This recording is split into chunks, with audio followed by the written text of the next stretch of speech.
So we have the Qibli Mosque over there, and over here we have the what's known as the Solomon Stables. This is the section where you go underneath into the stables, and they're known as Solomon Stables. The Crusaders renamed them because they kept their horses there. It's got nothing to do with Solomon or Suleiman, and they're known as the Marwani Mosque. It was all renovated, it was all dug out, there were massive excavations, and what remained of those excavations came to be known as the Temple Mount Sifting Project, where all the earth that was taken here was dumped in some dry riverbed just outside in Jerusalem. And then the Temple Mount Sifting Project began, and a lot of artifacts were recovered from there. But even now there's a mound over there on the hill, and the mound over there is part of the earth which was taken out from here. So this is all relatively new. As you can see, the paving is relatively new, and all of this was done back in, I think it was the 70s or 80s, or actually possibly the 90s, but it's very recent. All of this section used to just be open land, and then this was all opened up. This is one entry point. There's another entry point just further up over there. So there we are, we're coming in now from this section into here.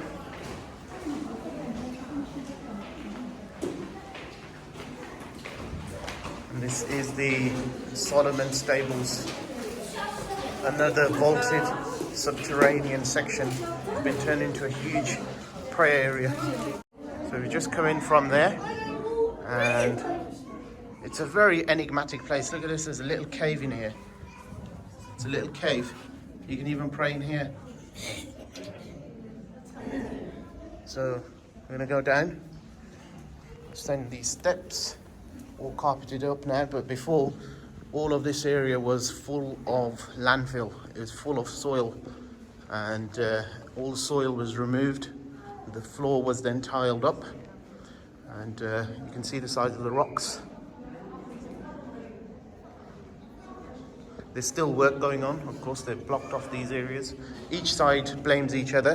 One side blames the other for saying they're digging tunnels and excavating and weakening the foundations, and the other side is blaming the other. There we are, this is more sections. Everyone claims to know who built these and what the history is, but there's differing narratives.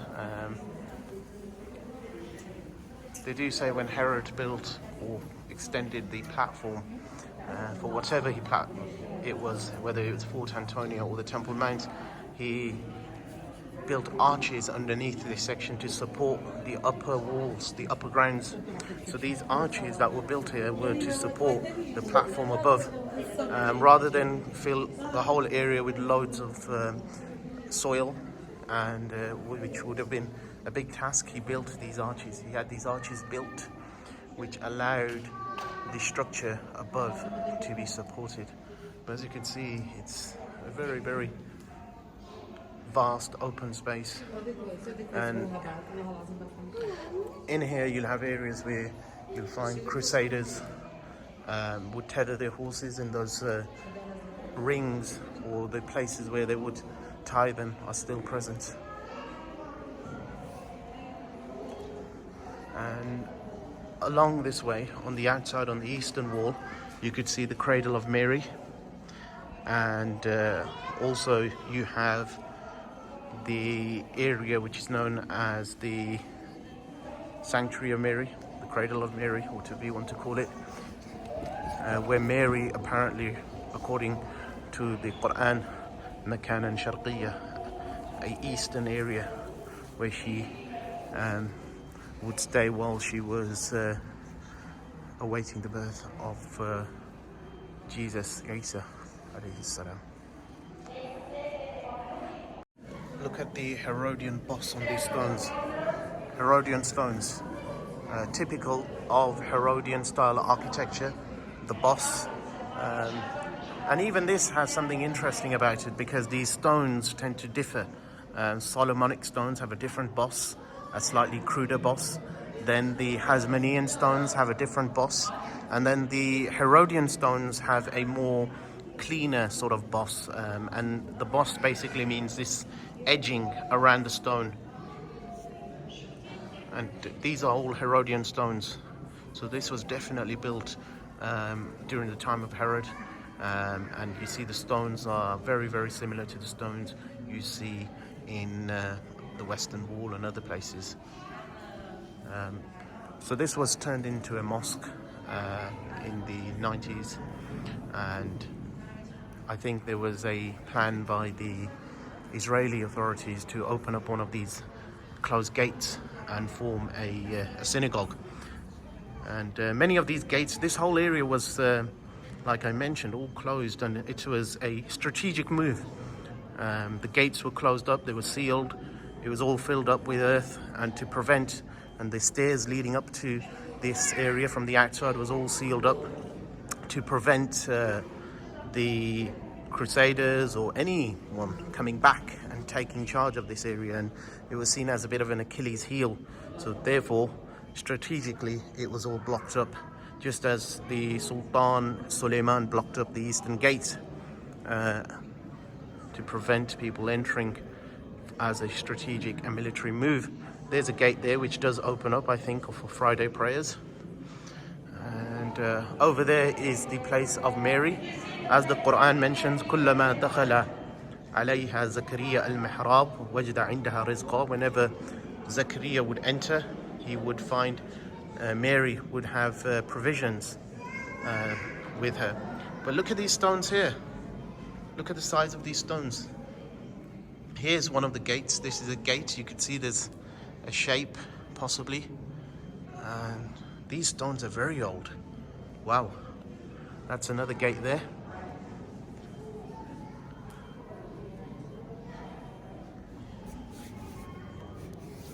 Very, very old stones.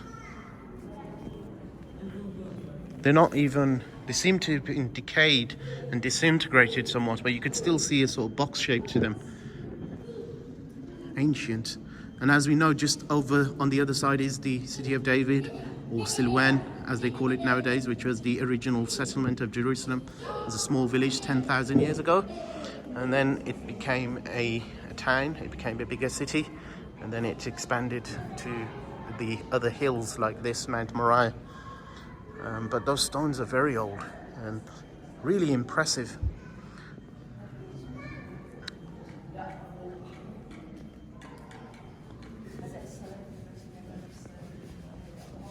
It's quite calm and peaceful over here.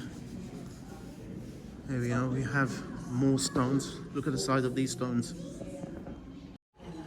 Just look at the size of those stones. Huge.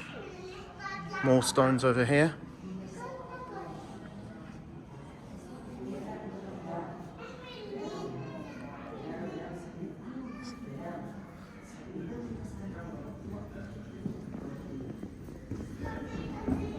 So here we are at the section which is known as the Sanctuary of Mary.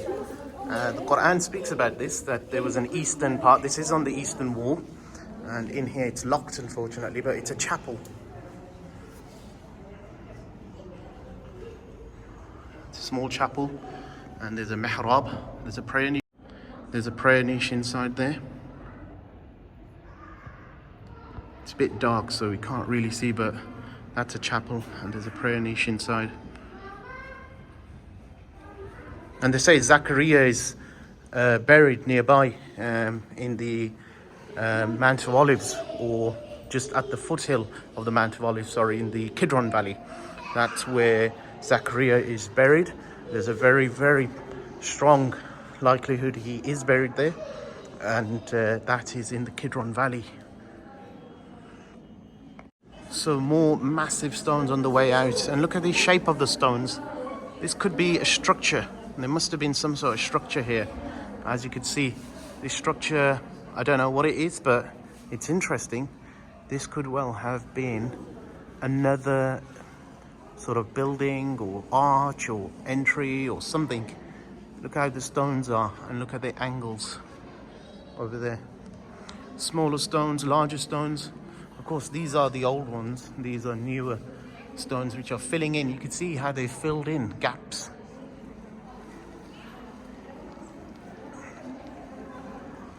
Just heading back out now. There's plenty of light in here. There's small windows, and then of course they've got the artificial lighting. And this is the way out from here. And this leads back up towards the south west eastern side of the Qibli Mosque. And there is a exit over this way. So we're just going to go back up through here. Here they've got it blocked up. They're doing something over here. And we're going to now go out from here. So it's good, it's open. You could always come in and have a look. There's still work going on. I mean, this area is prone to earthquakes. There was a major earthquake in the 40s when the whole, not the whole building, but much of the Qibli or al-Aqsa mosque collapsed, needed rebuilding. And there were major earthquakes in the 11th century, which caused the Dome of the Rock and the Qibli to collapse. So it is prone to earthquakes. There's not been another one. But because of all the excavations, and since then there's been so many buildings built above Jerusalem, and then with all the excavations, the tunnels and everything else. So we're just coming out of this area and we are moving up these steps and we're going out onto the platform. Plenty of people coming in here, and we're just going to move up now to the platform. And this could have been two particular areas for entry onto the platform. So right over there you've got the entry point for underneath the Aqsa Mosque, and then you've got this entry point here, this one here. So, and there's gates, right? There's gates over there on the southern wall. There's two gates. There's the triple gate, there's the double gate, there's the single gate, and people would enter. So now one of those entry points is considered just over there, is considered to be where the Umayyad palaces are, right on the other side. 7 palaces built by the Umayyad caliphs, and they would, for ease of access, have this and come straight through onto the platform. But I don't know. There's also the opinion that this entry point is the royal stoa. The Herodian royal stoa would go from all the way there, all the way across a forest of pillars. And that's one entry point. That's another entry point there. It could well be that for the pilgrims, people coming on to this holy area would come and stream in from the southern steps onto this massive, huge, beautiful platform. Of course, this is now clean to a certain extent. The rocks have, they've chipped, they've broken, they're weathered. But at one point, this was beautiful mosaics, beautiful, a very, very beautiful open platform. Must have been quite a sight. None of these trees were around. There weren't any trees. It's just a very, very flat, ornate platform. So what we have here is more interesting things. This piece of rock here, it's bedrock. And this could be bedrock from the early period. Let's have a look at this bedrock from close up. This is the bedrock of Mount Moriah. And they say this is original. This could be original to the platform. So as you can see, you got to go up. Their claims, or the Jewish claims are, there's one theory that there were different courts leading up to the centerpiece, which of course here we have the Dome of the Rock, and there are different areas leading up to this, the centerpiece, which is the Dome of the Rock. And those, you had the outer court, the inner court, the women's court, the outer court, of course, the Gentiles court, the non-Jewish, and then you had the priest court, and then slowly, in a series of different areas leading up to the center, which was the Holy of Holies. But this is all disputed. Could well be that this was Fort Antonia, and the temple had nothing of it remains in the area of the Ophel.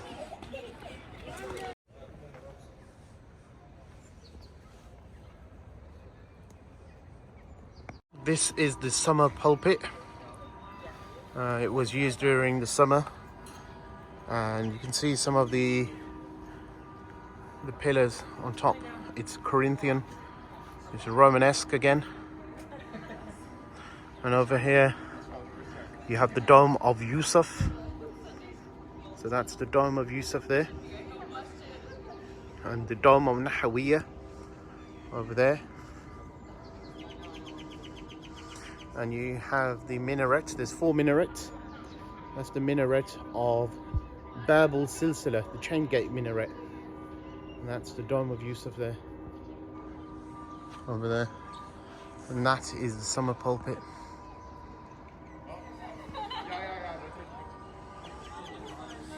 So we'll read this inscription.